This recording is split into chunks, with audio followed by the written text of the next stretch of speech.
Support for this program provided by Robb and Stucky Interiors, Chico's Charities, Avow Hospice, City Mattress, and Northern Trust.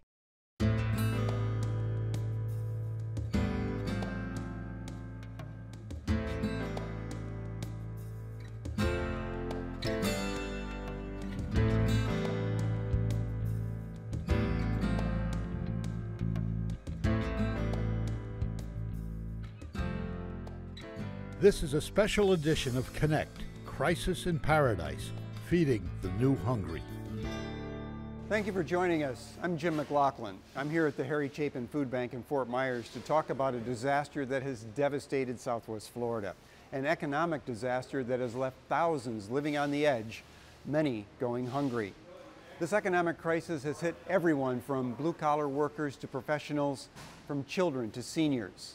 Many of our friends and neighbors are finding themselves having to ask for help for the first time in their lives. Many of them used to donate to previous food drives. As you can see, both food and fund drives have made a huge difference in the current supplies here at the food bank. Behind me, volunteers are making up bags of dried beans and rice. Just recently, the food bank passed the 6 million pound, $9 million mark. That's how much food they've given away just in this past year. But the need this summer is unprecedented, and no doubt these supplies won't last long.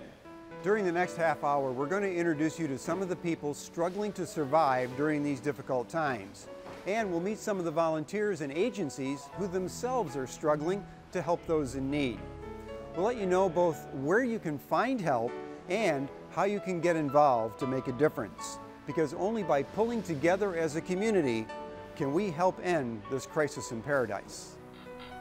The troubled local economy has taken a fearsome toll, making Southwest Florida one of the hardest hit areas in the nation, with an unemployment rate topping 12%. Homes have been foreclosed or abandoned, lives and families shattered. Children, seniors, and low-income workers are the fastest growing segments of need. They've been called the new hungry. The Harry Chapin Food Bank works around the clock to keep up with demand for more food. It's incredible the increase over the last 2 years. Between the foreclosures, the housing crisis, the unemployment, we've seen increases in emergency food use up 85% over the last 2 years. And that's an increase I've never seen in the over 30 years that I've been doing food banking. So it's amazing. The emergency food programs that we serve are just getting slammed. I mean, they're getting hit by all these people out of work, and then the summer is just the worst because kids are out of school too. So it's a double hit for low-income people. You can see all the carrots we've got here. This is a load of carrots that came in from Georgia. We've got a load of local cucumbers that came in from a packing shed here in the area. The Harry Chapin Food Bank supplies food to more than 150 partner agencies, including local food pantries, shelters, and soup kitchens, which then provide it to the people who need it. Last year, the food bank distributed about $7 million worth of food. Since it serves the entire area, the Harry Chapin Food Bank is a good barometer of how bad the situation really is all across Southwest Florida. It's an individual disaster for every one of these families. I mean, we do hear stories of families that have, sold every stick of furniture in their house and they're sleeping in sleeping bags on the floor, and they're just trying to keep their house. And you hear of families, I mean, the guy that drove around the block of St. Vincent de Paul 3 times before he got up the nerve to go in and ask for food. But he said, I got 3 kids at home and I don't have any food. We see people all the time like that they've never had to ask for help before, and now they're having to ask because there just aren't jobs out there right now, and it's really a tough time. The hunger situation in Southwest Florida has been compared to a natural disaster. Some agencies have even used the same disaster plans to feed the hungry that they used in the aftermath of Hurricane Charlie. A hurricane is not self-inflicted, neither is hunger. If you lose your job, or you downsized, you lose some hours, you need food every day. And food is a right, not a privilege, and it becomes an emergency situation. But with a hurricane, people run to the resources they need to get the help, and they'll be helped, and they'll have no problems with doing that. With hunger, they feel there's a stigma of going to ask for help. Look, hi. It's a sweltering day at Collier County's Golden Gate Community Center near downtown Naples. Kids are lining up in the hot sun. They're here to get a free meal. They're hungry, but happy. Kids are resilient that way, but their parents are worried. They know firsthand how serious the hunger crisis is all across Southwest Florida. They've brought their children to this rec center for a free meal, possibly their only meal of the day. It's part of a joint effort between the Collier County Parks and Recreation Department and the Collier School District, the first ever of its kind here. Right now we're doing the free lunch that Collier County is doing, which is perfect. They have breakfast and lunch, and also gives them an opportunity to mingle with the other parents. You see the line is already big, and I haven't even started yet. And the line of children grows even longer as word gets out that the food has arrived. Officials have to send the food truck back 3 times to get more meals. The number of children that turned out is much larger than they had anticipated, and they want to make sure no one goes away hungry. More than expected, obviously. We're serving over 2,000 lunches alone this week, just in Naples. It's about 3,000 total a day, including breakfast. They're hungry, they want to eat, they scarf it down very quickly. The program began after teachers and principals noticed kids were coming to school hungry. Some hadn't eaten all weekend. Even coaches started to notice that their athletes were going hungry. What some of the coaches had found out is their kids, as they get ready for intense, football practice and things like that, didn't have enough to eat. And I told those athletic directors, you make sure the coaches work with those families of those teenagers, because that's what I'm worried about. Teenagers can feel very embarrassed about going there. I said, you make sure they get to those feeding centers also. There's nothing to be ashamed of here. There was concern that once summer began and kids didn't get free or reduced price school meals anymore, many more could go hungry. So Collier officials set up 30 sites to feed children all summer long. But it's just one source that people are turning to for help during this crisis. There is a recent wave of visitors to the food pantries and the soup kitchens as well. They're being called the new hungry.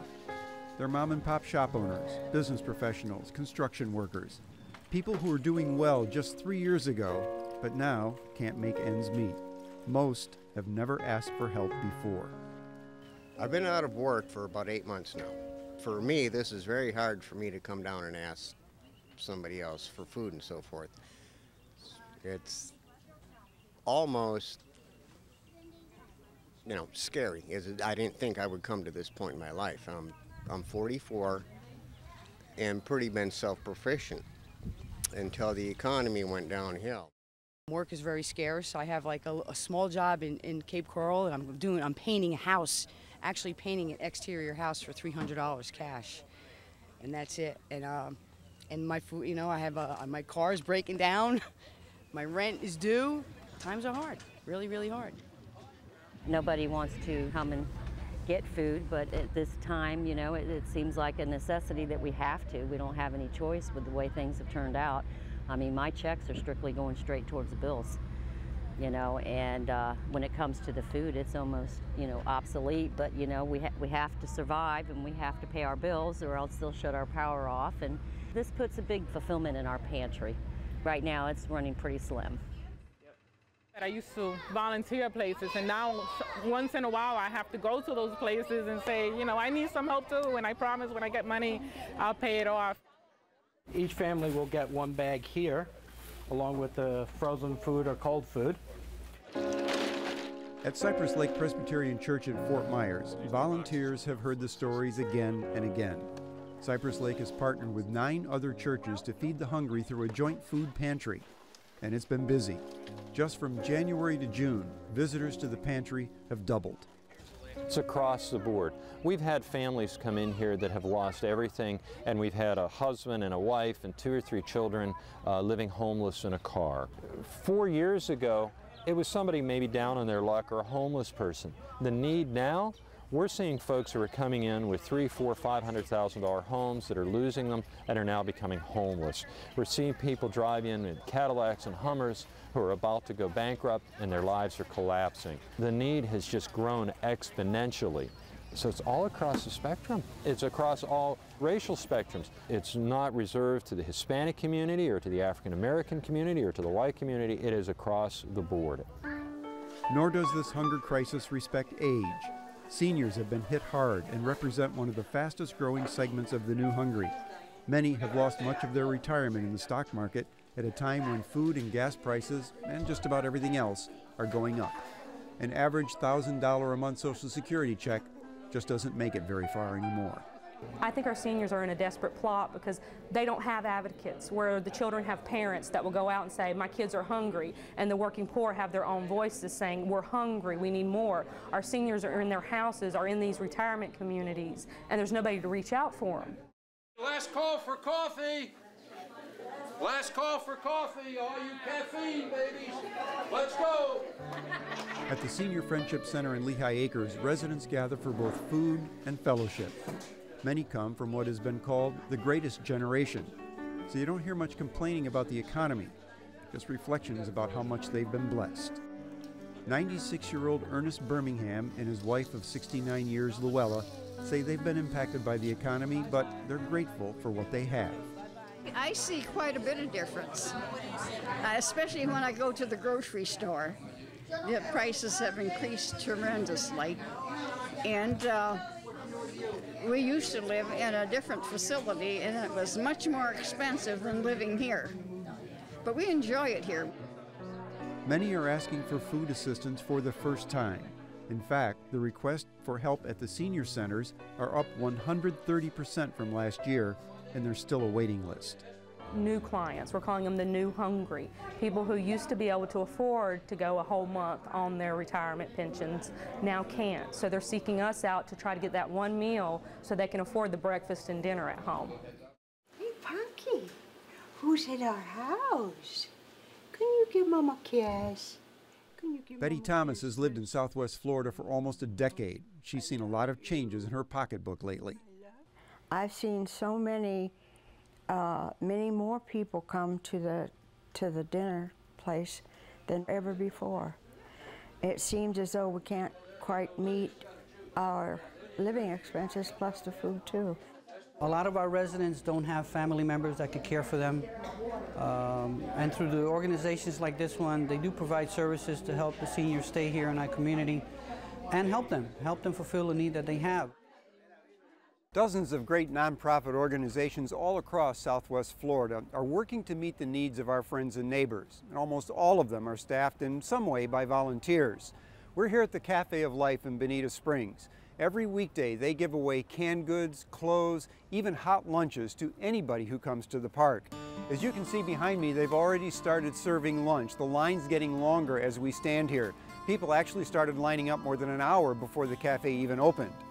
Cafe of Life couldn't operate without its more than 700 volunteers. They're people just like us who don't need any special skills to volunteer. You just need a giving heart and a willingness to help your neighbor. In Fort Myers at Orange River Elementary School, 90% of the students are on free or reduced price lunch programs. That bothered Principal Holly Bell. So she and the Lee County Public School System did something about it.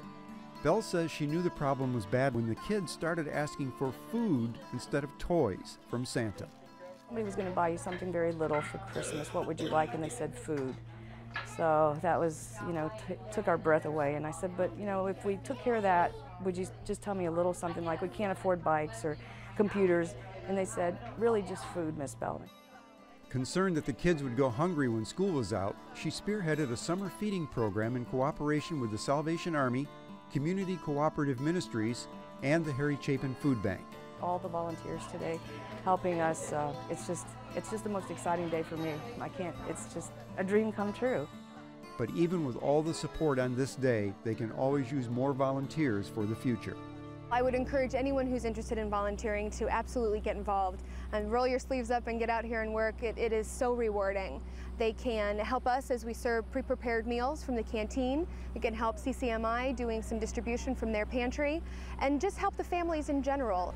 There are some people who may need help to their cars with the items or may need someone to talk to. So I would encourage anyone to come out. We'll find a place for you. Across town at the Grace Community Center, a former grocery store has been converted into a massive outreach center. Volunteers are working steadily to keep up with demand on this Saturday morning, handing out clothes, sorting food, even cutting hair. All right, baby. You just want a little bit of, right? Just a little bit right off the bottom. We'll give them whatever we can provide because it's helping people lead lives of dignity and freedom. The free haircuts are just one piece of that. If we can make somebody feel better about how they look and maybe make them a little sharper for that job interview with somebody that doesn't have a haircut, guess what? Their life's going to be better. But it's even more than just haircuts. Grace Community provides GED training, parenting classes, even car repair. However, its clothing store seems to be the most popular. Anybody who comes in for food, we give them a little voucher for 2 or 3 articles of clothing per family member, and then we let them take clothing for free, and we'll give away probably 500 to 700 articles of clothing. This is our actual food bank. This is sort of the ground level where all the food comes in. 40 volunteers work together in a small room that's been made into a food pantry. From chicken to veggies to peanut butter and jelly, they're giving away just about everything. This morning, we had a lady come back, and she said, I need formula, and I need vegetables, and I need fruit.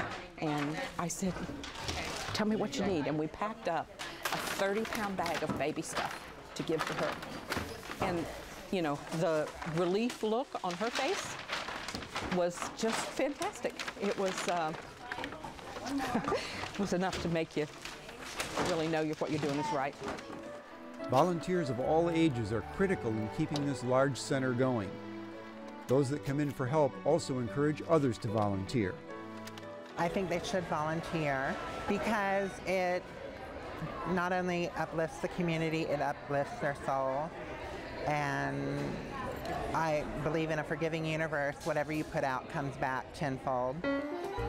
Even local restaurants are volunteering their time and services, passing the plate to help their neighbors. The trendy Bacchus restaurant in Fort Myers Bell Tower Plaza is throwing parties like this one to raise awareness of the need. You always hear the cliche that it takes a village.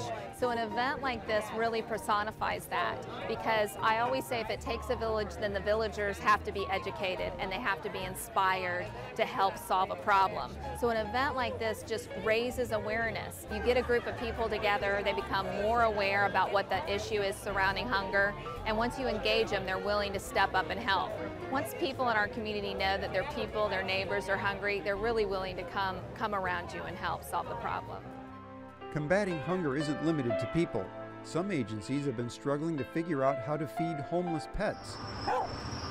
Many pet owners are giving up their animals because they can't feed them anymore. Now the Harry Chapin Food Bank has stepped up to make sure that even pets don't go hungry. This is all pet food, and a lot of people say, what are you doing handling pet food? But we were approached by several of the animal rescue organizations, and they started telling us these heart-wrenching stories about kids that were being separated from their pets because mom and dad couldn't afford to feed the pets anymore. It looks like it's going to be an ongoing program. It's not something we really sought out, but there's a real need out there. When you hear the stories, you just feel like you need to help. One of the most difficult decisions people often have to make in their lives is to ask for help in the first place. However, it's that brave first step that many times is the beginning of a bright new future. This is the kitchen of St. Matthew's House in Naples. The staff and volunteers behind me are in the business of helping people start over. In addition to housing hundreds of people every year, they also provide more than 60,000 meals a year.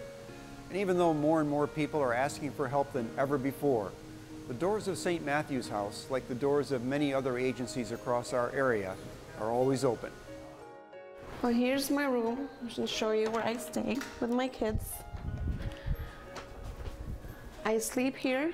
My daughter sleeps in the crib. And my son, I kind of block him in here, and he sleeps there. Myra Novia lives at St. Matthew's along with her 2-year-old son and 1-year-old daughter. She's also 7 months pregnant. She was homeless and starving until she found St. Matthew's House. Now she says her life has turned around. So I'm trying to get a head start here, and being here, it's like a big push that they give you. They help you in everything that you can, anything that you need. St. Matthew's is helping a lot more people this year than last year, 30% more. They've seen an increase of people coming to the shelter for financial reasons only. I think last month we actually saw 4 people admitted to the shelter who were white-collar professionals or highly trained technical people who had lost their well-paying jobs, ended up getting under in their homes, and ended up in the shelter or at our Wolf Apartments.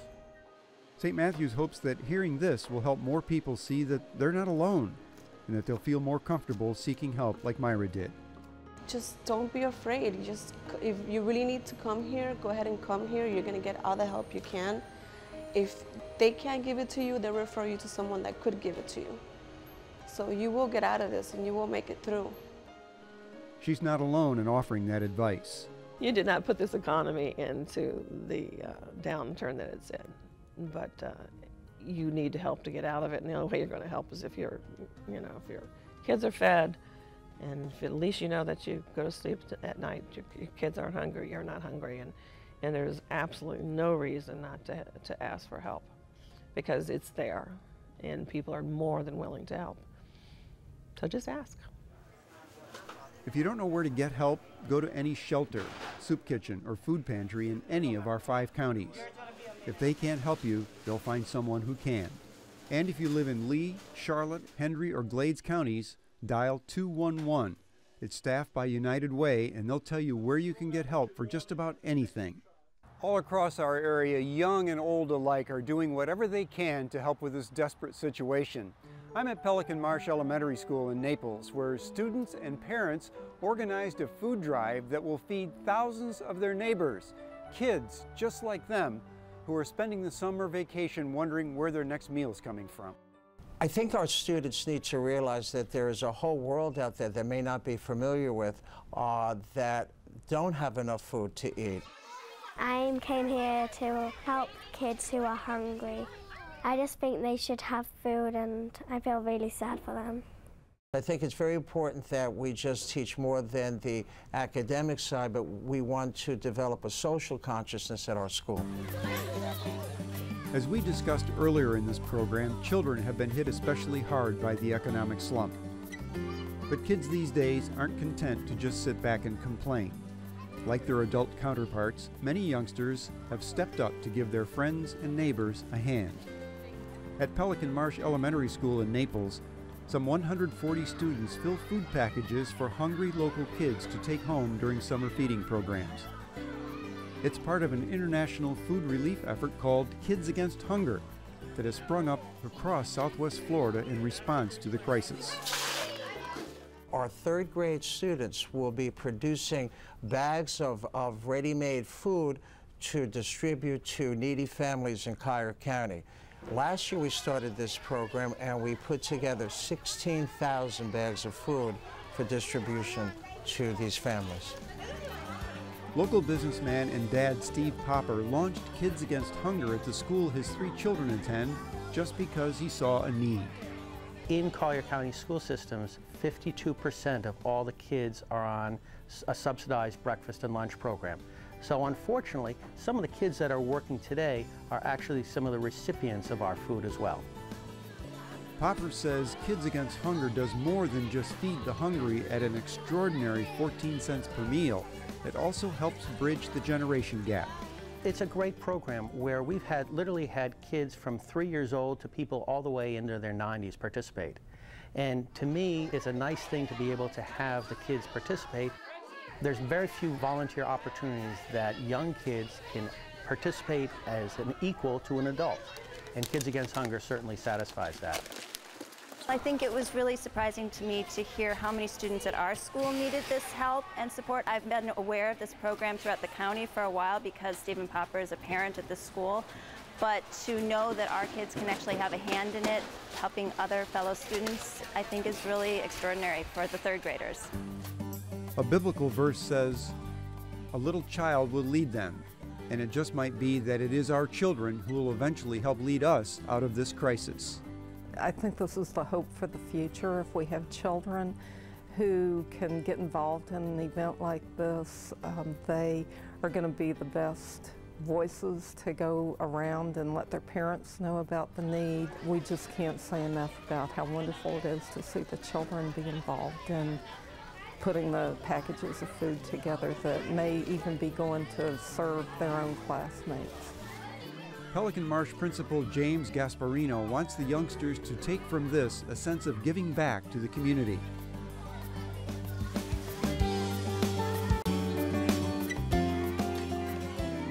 Apparently, the kids are learning that lesson quite well. The third grade is doing Kids Against Hunger, and we're making bags and meals for the hungry, and so far we've made over 5,000 bags. I'm a runner. After they fill the bags and seal the bags, I put them in a bucket. I take the bucket and go over there, and I dump the bags there. And how does it make these kids feel to be part of the solution? Good, because I know that now 5,000 hungry people will have meals because of Pelican Marsh Elementary School. As we've seen over the past 30 minutes, the hunger crisis is severe and widespread here in Paradise. Unemployment and home foreclosure rates are staggering, and people across every social economic level are hurting. But Southwest Floridians have a tradition of rising up to meet the challenges of a disaster. Working together, sharing our resources, our money, our food, and our time, we can make a difference in people's lives. That wraps up our special edition of Connect, Crisis in Paradise. Thanks for watching. I'm Jim McLaughlin. See you next time on Connect.